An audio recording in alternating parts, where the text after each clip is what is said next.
묵상기도 하심으로 새벽 예배를 시작하겠습니다. 하나님 은혜와 사랑에 감사합니다.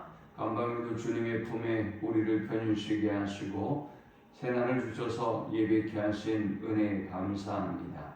오늘 이 하루도 오직 주님만 높이고 경배하는 하루가 되게 하시고 주의 임재와 영광을 경험하는 은혜의 하루가 되도록 인도하여 주옵소서.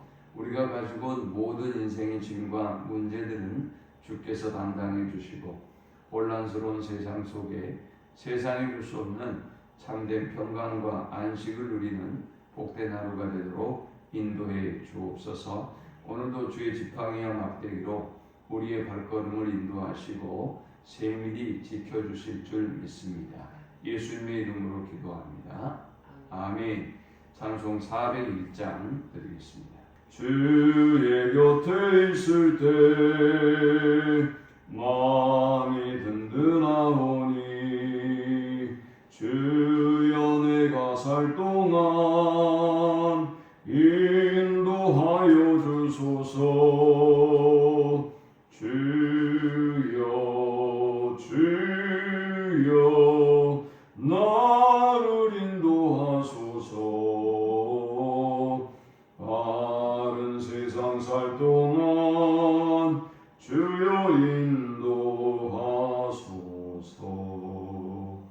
피난처인 예수여 세상 물결 험할 때 크신 은혜 베푸사 나를 숨겨주소서. 주여 주여 나를 인도하소서. 바른 세상 살 동안 주여 인도하소서. 세상 풍파 지나는 영화로운 나라와 눈물 없는 곳으로 들어가게 하소서. 주여 주여 나를 인도하소서. 바른 세상 살 동안 주여 인도하소서.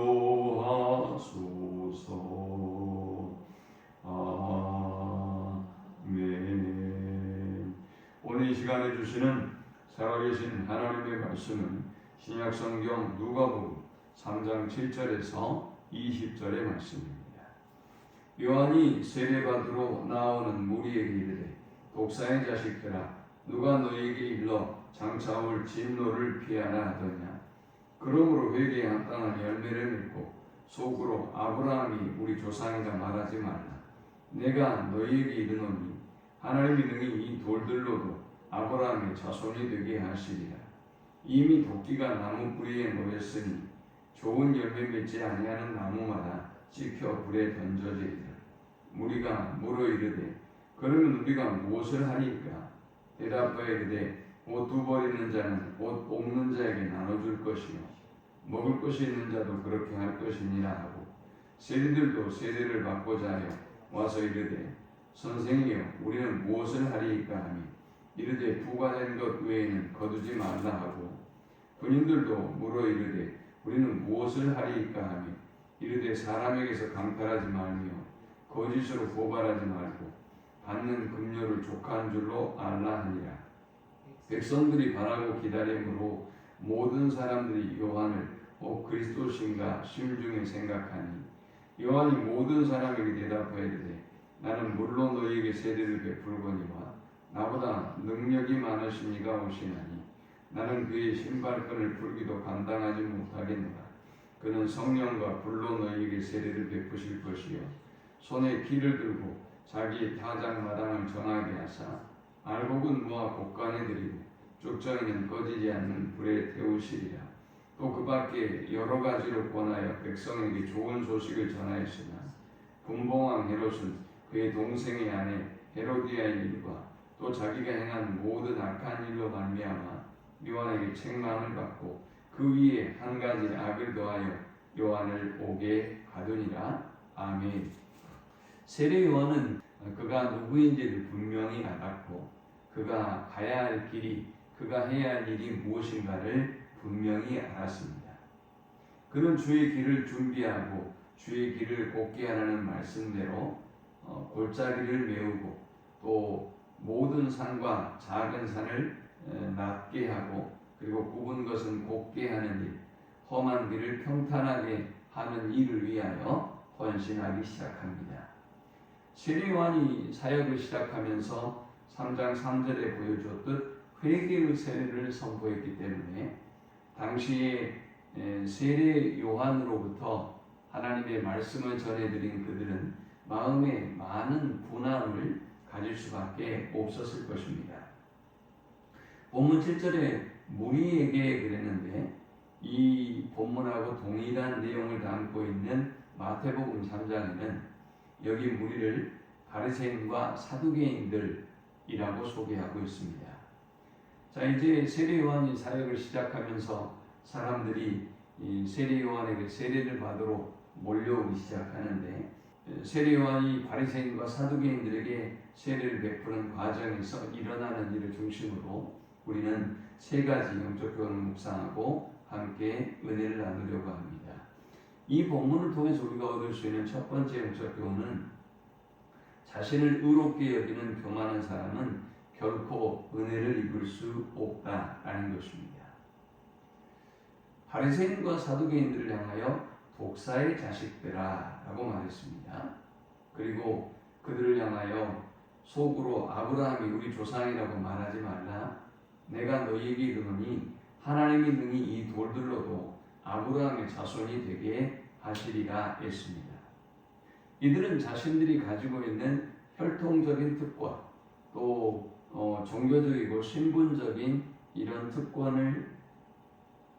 특권으로 인해서 그들이 당연히 하나님의 백성으로 구원을 얻을 것을 확신하고 있습니다.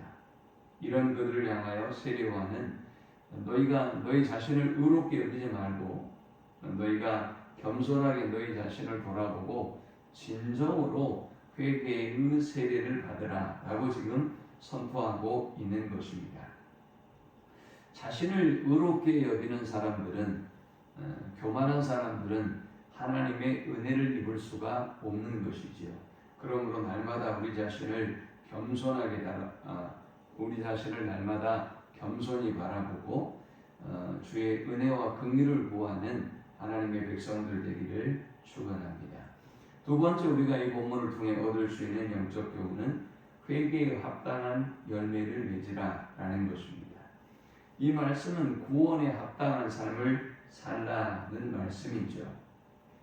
그래서 본문의 11절에 보면 두 벌 옷을 가진 사람은 없는 사람에게 나눠주고 또 먹을 것이 있는 사람도 줄인 자에게 나눠주고 또 12절에는 세리들은 부과된 것 외에는 더 거두지 말고 또 14절에 군인을 예를 들면서 군인은 다른 사람에게 강탈하지 말고 거짓으로 고발하지 말고 받는 급료를 족한 줄로 알아라 라고 했습니다. 회개에 합당한 열매란 우리가 구원을 얻은 사람의 합당한 삶이란 완전한 삶을 의미한다기보다는 자신의 직업, 자신이 처해 있는 삶의 자리에서 변화된 삶을 살 수밖에 없다는 것입니다. 그러므로 우리는 오늘 구원을 얻은 하나님의 백성으로 우리가 우리의 삶의 자리에서 하나님 앞에 변화된 삶으로 어떻게 나아가야 할지를 늘 돌아보고 점검하고 그리고 회개에 합당한 삶을 살아가는 우리가 되어야 할 줄 믿습니다. 그것은 완전하기보다는 삶의 목적이 다르고 우리의 기쁨과 즐거움이 다르고 우리의 삶의 가장 중요한 우선순위가 변화된 것을 의미하고 그리고 그러한 변화는 당연히 우리의 삶의 열매로 나타날 수밖에 없는 것이지요. 마지막 세 번째 우리가 이 본문을 통해 얻을 수 있는 영적 교훈은 자기를 부인하고 예수님을 높이는 삶을 살아가야 한다는 것입니다.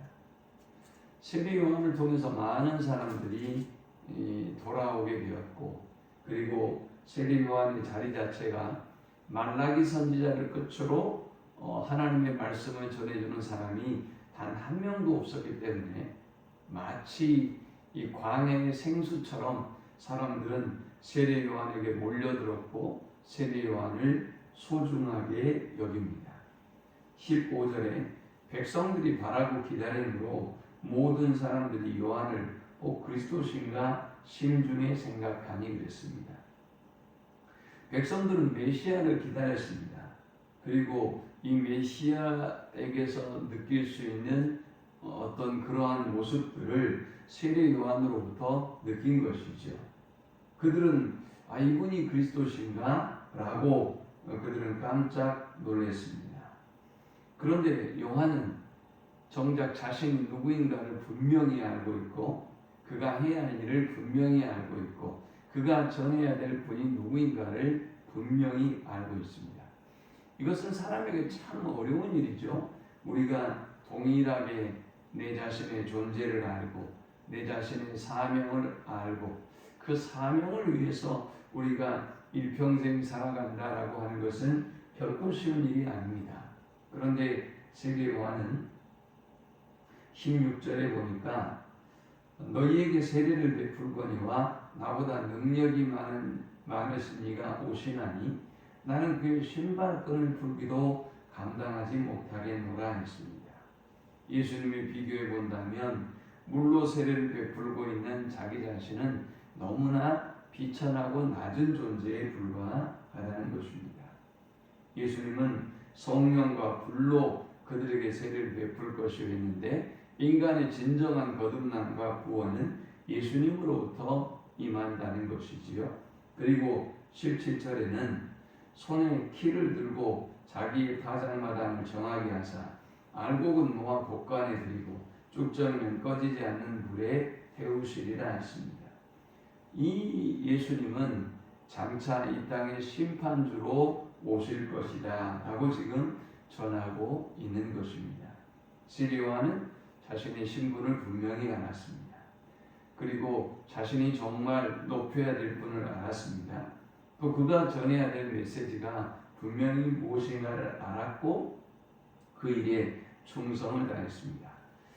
이렇게 산다는 것은 사실 결코 쉬운 일은 아니지요. 결국 회개의 세례를 전파하고 또 조금도 하나님을 대적하는 사람들 또 교만한 사람들을 예수님을 경배하고 예수님을 대적하는 마음을 없어지게 해야 됐기 때문에 그 일에 최선을 다하고 충성을 다하다 보니 결국은 옥에 갇히는 고난을 경험하게 된단 말이죠. 결국은 그리고 죽음에 이르게 되어지죠. 이런 과정을 보면 우리가 하나님의 말씀대로 선포한다는 것은 결코 쉬운 일이 아님을 보게 되죠. 그럼에도 불구하고 세례 요한은 자신이 누구인가를 알고 자신이 전해야 될 메시지를 알고 자기가 예비하는 그 길에 어떤 분이 임하셔야 되는지를 분명히 알고 있는 분이었습니다. 오늘 이 시대에 사람들은 그리스도를 대적하고 교회를 대적하고 복음을 대적하고 높아져 가고 있는데 우리가 이 길을 평탄하게 하지 않으면 우리가 주의 복음을 전하고 이 악한 세상을 하나님께로 인도하지 않는다면 그 누가 할 수가 있겠습니까? 그러므로 우리는 결과에 어찌 되었든지 간에 우리 자신의 위치, 본분, 전해야 될 메시지 우리가 또 높여야 될 분을 분명히 알고 오늘도 사명을 위하여 살아가는 우리 모두가 되시기를 축원합니다. 하나님 감사합니다. 귀한 말씀을 통해서 은혜 받고 깨닫습니다. 우리가 있어야 할 자리, 우리가 전해야 될 메시지, 우리가 높여야 될 분이 누구인가를 알게 하시고 그 일에 충성하고 사명을 다하는 우리가 되게 하여 주옵소서. 예수님의 이름으로 기도합니다. 아멘.